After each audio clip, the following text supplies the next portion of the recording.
Olá, alunos! Sejam bem-vindos novamente. Eu sou a professora Marcela. Vamos dar continuidade ao nosso conteúdo de Geografia. O conteúdo passado, o item 12, nós falamos sobre a questão da terceirização e terciarização, ok? Hoje nós vamos falar sobre a nova ordem mundial, ok? Bem, eu coloquei aqui para vocês ou nova ordem geopolítica mundial. A questão da geopolítica, eu gostaria que vocês relacionassem esse conteúdo. A geopolítica ela é a questão do quê? Poder. Poder dos territórios, tá? Poder dos territórios, ok? Poder dos territórios. Então, sempre que você lembrar geopolítica, tá? É a questão do quê? Quem hoje, quem na atualidade, ou quem já um dia, ok, teve essa expressividade no comando ou no poder, a questão da briga e disputa entre territórios, ok? Mas aqui nós vamos falar a questão do quê, tá? Houveram, durante a história, pontos importantes, ok?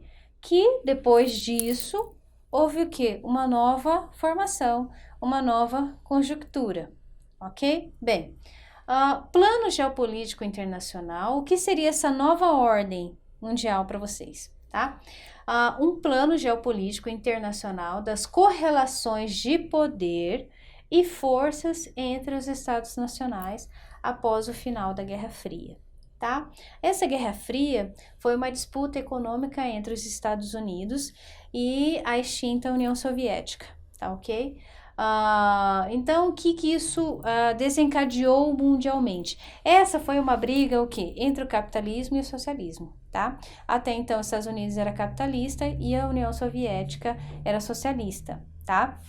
Hoje, a União Soviética já foi desfragmentada e surgiu, então, a Rússia, ok? Bem, então, o que isso ocasionou? Uma corrida armamentista e receio de uma guerra nuclear. Porque o que acontece? Os Estados Unidos começou a investir em armas, tá? Então, isso conjunturou o quê? Uma nova ordem entre os países. Então, com a União Soviética instável, os Estados Unidos teve um ápice e começou a investir em armamento nuclear. Então, ocorreu um medo muito grande no mundo de que pudesse haver uma guerra, tá? Bem, porém, com a queda do Muro de Berlim em 1989 e o esfalecimento, como nós falamos, da União Soviética, tá? Em 1991, o mundo se viu diante de uma nova configuração política, tá? Como eu falei para vocês, a questão da política, ela é o quê? Ela é a questão do território, do poder que o território dá, tá?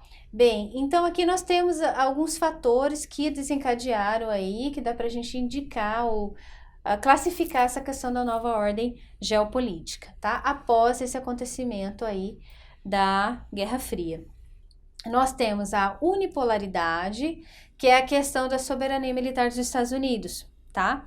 Então, ele é único, tá? Que tem essa força armamentista, vocês todos acompanharam a questão da guerra. Depois disso, dessa briga, dessa questão, tivemos aí durante o governo do George W. Bush, nós tivemos uma declaração de guerra ao terror, a questão dos ataques em resposta aos ataques de 11 de setembro. Então, isso também mudou as relações internacionais. Mudou a forma como o mundo, os territórios se relacionam, ok? E nós temos também a questão da multipolariada, tá? Que é a questão do poder econômico, tá?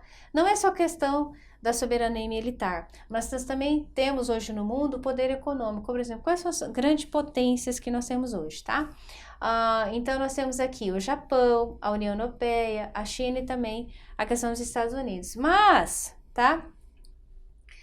O termo que prevalece, tá, a respeito da nova ordem mundial é a questão, a união desses dois termos, tá? Que é a questão da unimultipolaridade, ok? Que é você considerar, além da soberania militar dos Estados Unidos, você considerar também a questão do poder econômico, ok? Bem, então a partir disso nós tivemos uma reclassificação, tá? Da hierarquia entre os estados, tá? Antigamente, lembra que eu falei para vocês que nós tínhamos o quê? Os países capitalistas e os países socialistas, né? Então, depois disso veio o quê? Nós tínhamos aqui os países capitalistas desenvolvidos e os países socialistas desenvolvidos. E depois, o que sobrava era o quê? Os países subdesenvolvidos, que eram os países de terceiro mundo. Ok? Mas, porém, o que acontece? Eu trouxe aqui uma fotinha para vocês aqui dessa nova reorganização hierárquica entre os países, essa nova reclassificação. Quando a gente fala reclassificação, tá? Então, como que é a base dessa reclassificação? Ela considera, sim, como a professora falou aqui no slide passado, ela considera essa questão da força armamentista dos Estados Unidos, tá? Mas também ela considera a questão das influências mercantis de mercado das grandes potências, tá ok? Bem, então nós temos aqui, hoje nós classificamos os países como, tá? Nós temos os países do norte, tá? Que são os países desenvolvidos, tá ok? Poxa, professora, então para considerar desenvolvidos é só esses dois fatores? Não, tá? Você tem a questão, claro, da questão do poder econômico, a questão da força armamentista, da expressão, né, militar dos Estados Unidos, porém você tem o que também? A questão da qualidade de vida medida nesses países, tá? Isso é muito importante. Nós medimos isso através de um índice chamado Índice de Desenvolvimento Humano. Então, o que ele afere, tá? Ele afere a sua expectativa de vida, a sua longevidade, tá? O grau de instrução, tá? O nível educacional da população e a questão da renda. Então, através desses 3 itens, ele percebe o quê? Se as pessoas têm maior qualidade de vida ou não.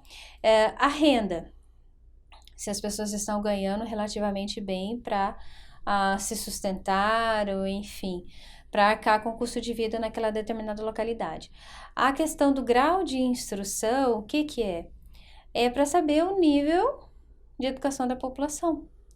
Quantas porcentagens da população economicamente ativa, por exemplo, são formadas em faculdades, tem o curso de graduação, tem só ensino médio, tem ensino de pós-graduação, tem mestrado, tem doutorado, então tudo isso é medido.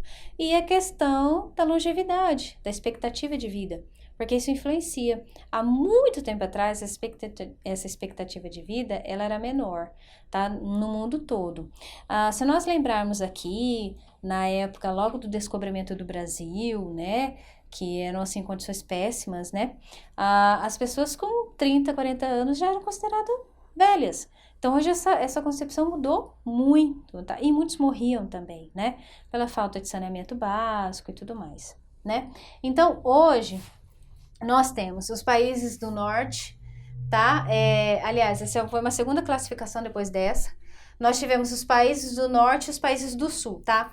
Essa classificação que foi antes dessa final, que nós temos hoje, os países do norte e os países do sul, não era como a gente passar um risco aqui, tá? Como se fosse a linha do Equador e considerar quem estava abaixo pobre ou quem estava acima rico. Não é assim, tá? Isso foi considerado através de uma linha imaginária que ela não é reta, ela era torta, assim, considerando os países o quê? Economicamente mais expressivos e a questão da qualidade de vida. Tá ok? Essa era uma questão da reclassificação. Hoje, tá? A última classificação que nós temos é o quê? Países desenvolvidos, tá? Países em desenvolvimento ou emergentes, tá? Ou em crescimento, tá ok? Então, nós temos aqui países desenvolvidos em desenvolvimento ou emergentes, que foram aqueles que atingiram um nível econômico, um desenvolvimento, um nível de desenvolvimento econômico muito rápido e expressivo, tá? Mundialmente falando. E nós temos ainda os países subdesenvolvidos, que geralmente aqui são os países mais pobres, né? Nós temos aqui a África, nós temos aqui alguns países também na Ásia, ok? Bem, pessoal, essa é a nossa diferença, tá? Aqui, da questão da reclassificação. Eu espero que vocês tenham entendido, tá? Então, lembrando, a reclassificação, tá? Dessa nova ordem mundial no mundo, ela vem da onde? Ela vem de fatos históricos economicamente que aconteceram no mundo. Então, por exemplo, o que eu falei para vocês, a questão das guerras, a questão dos atentados terroristas. Então, isso fez com que o mundo se reorganizassem e se relacionassem de formas diferentes com o passar do tempo, ok? Bem, nós vamos finalizar por aqui. O nosso próximo item é a questão da formação do relevo e seus agentes. Ao próximo item, nós vamos entrar diretamente na questão da geografia física, ok? Então, eu espero vocês. Até a próxima. Obrigada!